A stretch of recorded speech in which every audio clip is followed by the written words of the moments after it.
Hi, this is Travis with Holden Advisors.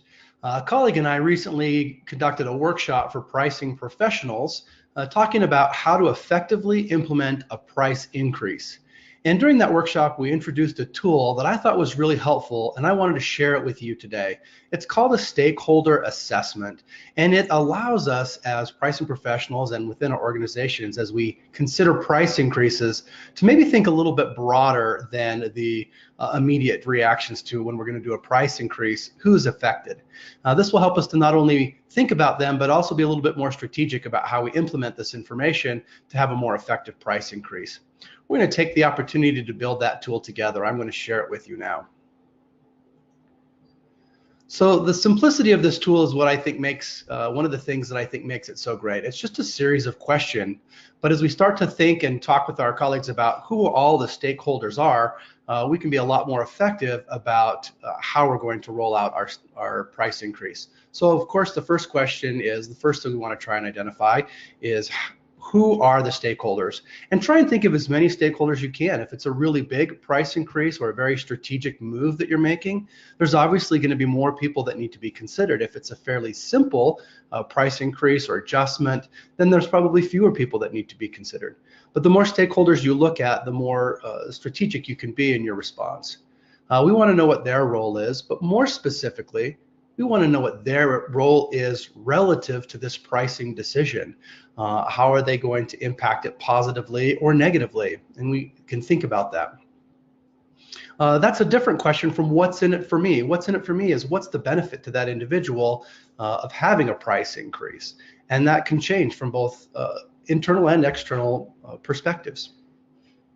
We want to know what their attitude is towards the price increase. This gives us an indication of what the risk might be relative to this individual working on the price increase.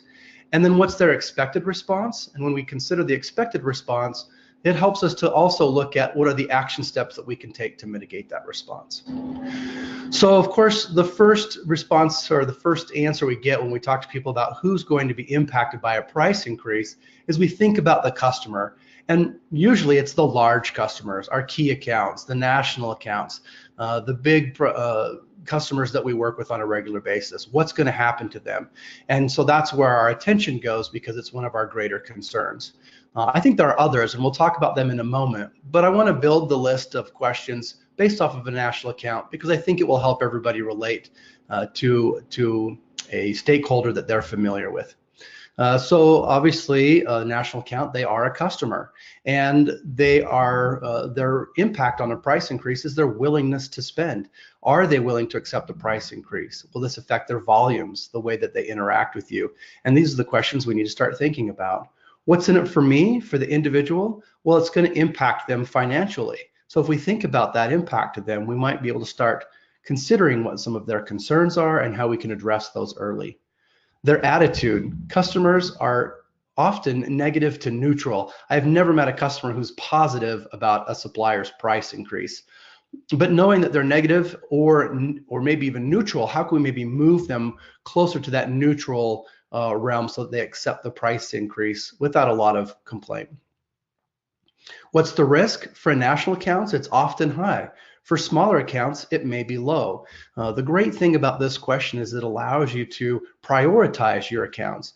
Start with the low risk opportunities first. Build up to those high risk accounts and start to perfect not only how you're presenting the price increase, but also work out some of the bugs or changes that might need to happen so that it runs smoothly for your high risk accounts. What is their expected response? For customers, it is usually, why should I pay more? Well, if we think about these questions, we know that they're coming, then we can create responses that help us to quantify that value and show them that we're still able to impact their business positively, even with the price increase, and try to build that loyalty with this customer. So once we've done this for one, let's say in a national account, we want to look at the next stakeholder. Maybe it's a smaller customer. Maybe it's distributors. They have different needs than our customers do directly. They purchase our products, but their incentives and the impact it has on them is different. The other one is competitors. I think we often forget to think about the competitors during a price increase. how important would it be, or how might your price increase strategy change if you'd stop to think about what is the risk to the competitor and what might their reaction be? Are they going to raise their prices too, or are they going to lower their price and try and steal more of the market? By thinking about the competitor's perspective to your price increase, it can really influence your strategy going forward. We've talked a lot about some of the external stakeholders in a price increase, but I think that there are a lot of internal stakeholders that we should consider as well. So I'm going to split this up into external and internal stakeholders. One of the first internal stakeholders is a sales manager. Maybe you refer to them as an account manager. How are they going to be able to position this price increase with their customers? How will this impact that relationship that you have with them? But there are others that can be impacted by a price increase. We've got operations. Maybe this is going to impact volume and the way that they run their business or prioritize their production. So these are things that we need to think about. How can we bring them into this process to make sure that we're most being very efficient in rolling out a price increase? The other one that I think we often forget is customer service. We've worked with a couple of large organizations who have done a lot of price increases lately. And it tends to be a trend that we think about customer service at the tail end of this. We don't give them time to prepare. And then we're surprised as an organization when our price increase isn't as effective, or the revenues that we anticipated are lost because of discounts, further discounting amongst customer service representatives. So by bringing them into the conversation and making sure that they're a part of this process, we can help improve the effectiveness of your price increase. So let's take a look at them and how we might answer these questions relative to a customer service stakeholder. Their role is obviously to manage these customer calls. And whether that is from a sales perspective, these customers call in and are actually talking to them about their account, or maybe it's that they call customer service for support and we are using support as a negotiating tactic or as a give-get. If we go to our customers and say, hey, we can come down on our price, but you won't have access to our 24/7 customer service, but we haven't communicated that to customer service, then the give-get has no effect, and customer service isn't able to support you in this element of price adjustment. So obviously their role is going to be in the communication and the defense, just like a sales manager or an account manager.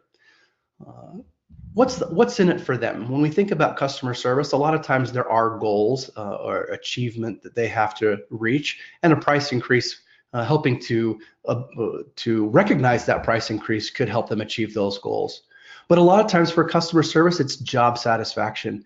They want to show up knowing that they're not going to be yelled at all day on the phone because they're addressing these price increases that are difficult and the customers are upset about. So by bringing them in and helping them prepare early, we can teach them techniques or support them in diffusing these conversations and diffusing the upset customers by helping them understand the value and help them have a more productive and satisfying day. Their attitude also is usually neutral to negative. Maybe they do price increases all the time and this doesn't matter to them, or maybe they don't deal directly with price, but in other customer issues. But sometimes it's negative. They know that these customers are going to be calling them, and when they get a hold of a live person on the phone, they often want to voice their concerns. So how can we bring them in and again push this towards the neutral perspective and get them engaged in creating the solution? The risk is often medium for them. I don't think that they're going to leave because you're doing a price increase, but maybe it's low, but we can still engage them in this process. So obviously a question is going to be how can I defend this? How can I talk about this? What are the actions that I can take as a salesperson to mitigate the customer's concern? What is the priority as an organization? Is our priority retention, or is it customer satisfaction, or is it this price increase? What are the goals that we're shooting for, and bringing them into that process? So what are some of the actions that we can take? Well, we can conduct a response work session where we bring them together. A lot of times if we get people involved in creating the solution, then they're much more committed to it and much more effective at delivering these responses to the customer. They often come up with innovative ways to position a price increase that helps the customer understand the value that you deliver to them. So again, once we've completed this stakeholder assessment, it allows us to look across a broader set of individuals, identify low-risk areas where we can start first and tackle some of the low-risk challenges before we move into the high-risk areas. But it also helps us to identify maybe common actions that we can take. And if we can take this one common action for a large group of stakeholders, we can address that early on and start to condense this and work this into our strategy. So this is a tool that we found helpful during the workshop. We spent some time going through it with them, and so I thought I would share it with you today. If you're interested, you can like this blog, or you can email me, and we can send you this list of questions in an Excel format that you can fill out, maybe with some recommendations in it. But really just take the time to sit down. It doesn't have to take you long, but think through who are the stakeholders involved and how can I make sure that I'm addressing their concerns and anticipating them so that when they come up, I'm prepared to provide a solution. I hope this was helpful for you today. Again, if you have questions or topics you want to hear about, please comment on the blog and we'll be sure to incorporate them. Thank you.